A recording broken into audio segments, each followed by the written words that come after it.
Hey guys, this week's Dota Diary episode, we're looking at 10/25, October 25th, 2022, is gonna be about slumps. I feel like a term that a lot of us use, a lot of us understand, and something that I myself have not really dove deep into to try to understand my own slumps and why they happen. But they certainly do to everybody out there. We all have our ups and downs, and this video is going to talk about my slump and what I've learned along the way, hopefully helping you guys get out of yours if you are in one right now, or maybe some lessons that you'll reference when you get yourself into a slump. So let's go ahead and get started. Banana slam jam.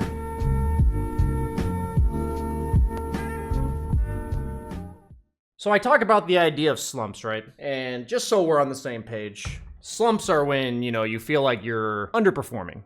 Your life's not going the way that you want it to go. Maybe you're not reaching your own expectations. There's a lot of forms of a slump manifesting itself in your life. And what's so crazy to me for my slump that I've had recently, I've certainly had one, is that I had like 6 straight months of like overall positivity in my life. Like, I really couldn't come up with any major complaints, right? Like, obviously, there's little things that go wrong here and there. But my MMR was going up. My numbers on YouTube and Twitch were going up. I felt like I was working towards a better community, better mentality. I saw the reflection of myself. Like, I felt like I could see a better version of me. I could see that being shown in my community. Really just all positives. And then it's like, but then how the hell, after 6 straight months of that, could I go into a slump? That's what I would kind of ask myself. It's like, there's just no way. It's like not possible. But the fact is, it hits us at some point no matter what, right? Like life there's always curveballs. There's always bumps in the road. And for me, what I realized is at some point I stopped knowing what I was working towards. I was kind of just going through the motions, playing Dota games, streaming,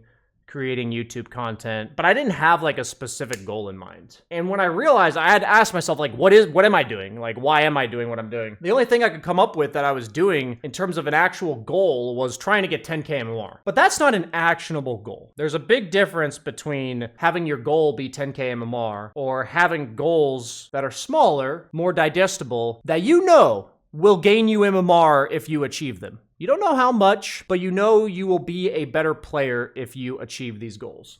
For some of the newer players or, players that haven't really refined their mechanics, that could be as simple as, I know if I got better at armlet toggling, I would gain MMR. It's like, so rather than going, I want to go from 1500 to 2K, I want to get better at armlet toggling. That's like a perfect example of an actionable goal.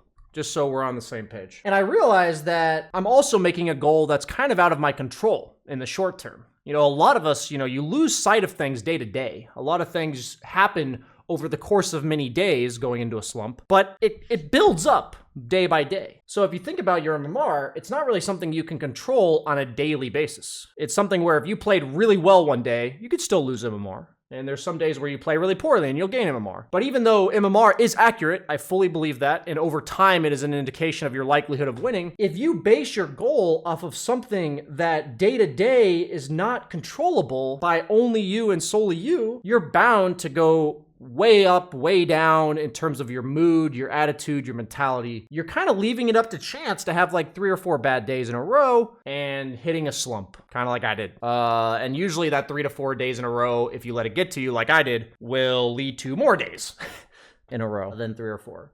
It's just not possible to have 9 bad days in a row where you played really well and you lost MMR. That's just like not possible. It's like the odds are just so ridiculously astronomically low that we can't really account for that. But once again, if you let those 3 or 4 days get to you, that is realistically possible at any time, then the 9 days will start to happen. And it starts to be because of you on the 5th, 6th, 7th, 8th, 9th day. That was kind of what I realized. So I talked about actionable goals. So I think the best thing I can do is really tell you guys what I'm doing to work out of my slump. I'm not saying everything's better now. Whee! I'm definitely on the mend. I can say that much. I know I look like I'm probably looking at like a script. I'm not looking at anything. I'm literally looking at my desk, just staring away. Because when you're talking to somebody, there's like that awkward eye contact where like when you're thinking deep, pensive thoughts, you like look away from them and then came back up. That's kind of how it feels right now. I do feel like I'm like talking to you guys right now. But what I decided to do was to establish purpose in the way that I approach Dota every day. And for me, that's my job. It's my livelihood. I'm spending a lot of time of my day doing it. So it's a really important thing. But even for you guys, if you only play 2 or 3 games of Dota a day, I assure you, your enjoyment, your purpose, your fulfillment, everything you get, your reward from Dota will be much higher on average if you do something similar to what I'm doing, even if it's on a smaller scale because of the fact you're not playing as much. I decided to write down tangible goals every stream that I was going to do, that I wasn't going to judge my stream success, my day success based on win-loss. I was going to judge my success based on these goals because I thought carefully about these goals and I thought if I do this every day for a long time, this will net me MMR. Because we all have different reasons why we lose games. But for a lot of people, it is a mental game. I've coached so many people and I realized that it doesn't matter how I teach them to CS. I have to teach them to think better about the game and think better for themselves and be more confident. That's how they're going to win. So my goals, without further ado, my goal is to make them tangible, coming from a perspective of what I attempted to have self-awareness about why I was losing games. And these goals are kind of meant to be dynamic. And I want to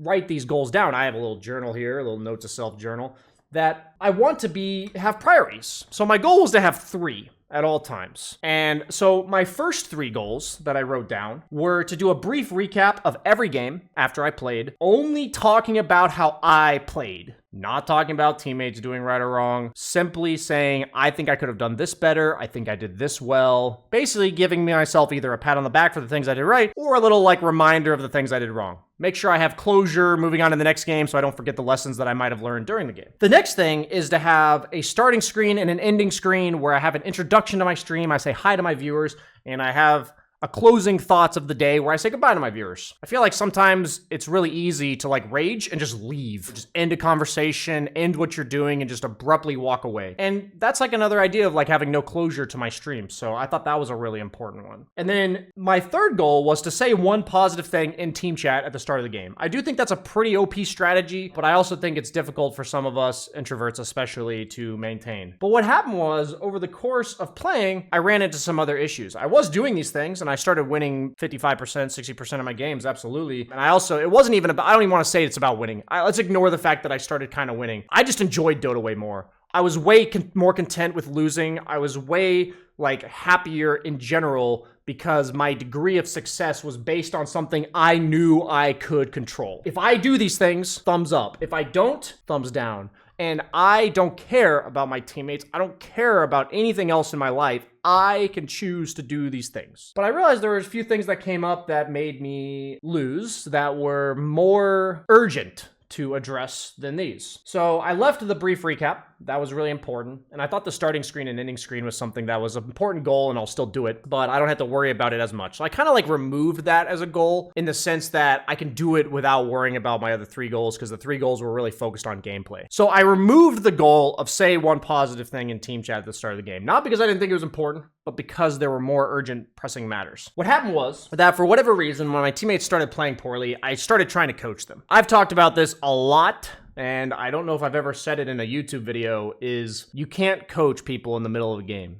Have you ever seen somebody in an actual sport like American football try to teach a receiver the right route to run in the middle of a match? No, it doesn't freaking work that way. You talk about it after the game, they learn stuff from their game, and then they do it better next time. There's a big difference if I'm Ursa telling my team to Roche because I'm Ursa trying to Roche, if I'm a hero that doesn't do Roche to tell my team to go do Roche. Another good example is if I'm carry and I see a big wave top, I can TP top to it and say, hey, team, I'm not there to fight, I TP top. That is very different than, hey guys, I TP top, don't fight. Because the don't fight aspect sometimes is still going to be good for your team to fight 4v5 or 4v4 or whatever without you. And that's their decision to make. But it's your job to communicate what you did and what your hero is relevant to what's happening. So if you're not in the fight, you shouldn't tell your team not to fight. You should just tell them, you guys don't have me there. That is the more accurate,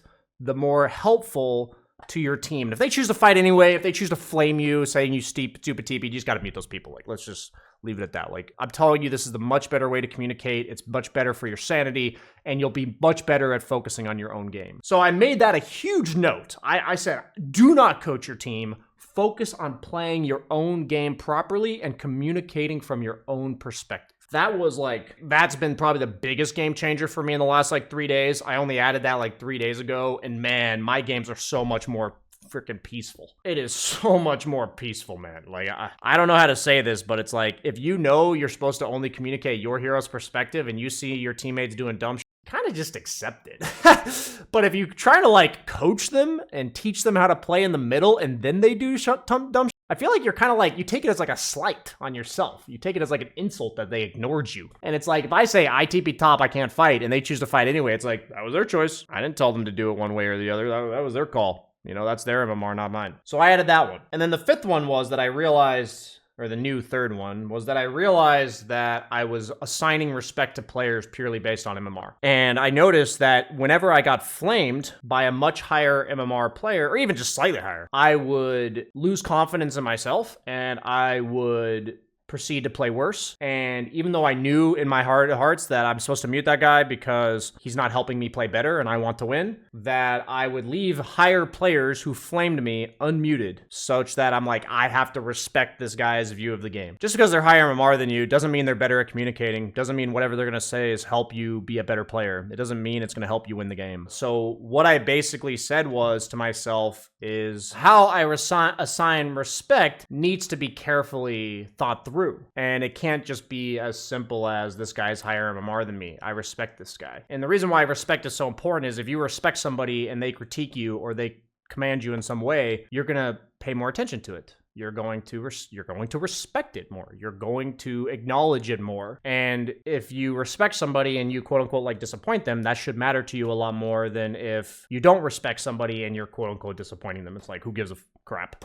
You know, I don't respect this person, so who cares what they think? And so my last note that I think is a game changer that has helped me a lot in terms of my own confidence, and I've definitely had coaching students who have lost their confidence and I can tell they're losing games because of it, is when somebody flames me, do I respect the person flaming me? That is a question I must ask myself first every single time I get flamed in the middle of games. These two last goals have been absolute eye-openers for me. I kind of had to think very carefully of how to come to these goals. Trust me, it was like the night before I came to this respect goal, I was literally like, I know I have this problem. Think about it for like 3 hours to figure out how to deal with it. It was actually like so much inward thinking. I don't even know how to describe it. But that's what I challenge you guys to do. Have purpose, play with goals, and that's the way to get out of slumps. I really do believe slumps are us getting in our own head, kind of losing our way, forgetting what we're going for, kind of losing track, falling off the rails just a little bit. And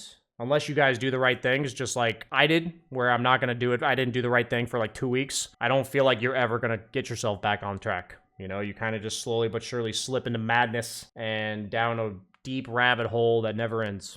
So I hope this video has helped you guys. Don't forget to follow the Dota Diary series. This is honestly my favorite series, even if it doesn't get the most views. I absolutely love this series. I've had so many people come to me telling me how much it means to them to hear this kind of stuff. I really hope that you guys can follow along with the lessons that I've learned and learn along with me. Thanks for watching, guys. Like, comment, subscribe. Hit that button, people! Bye.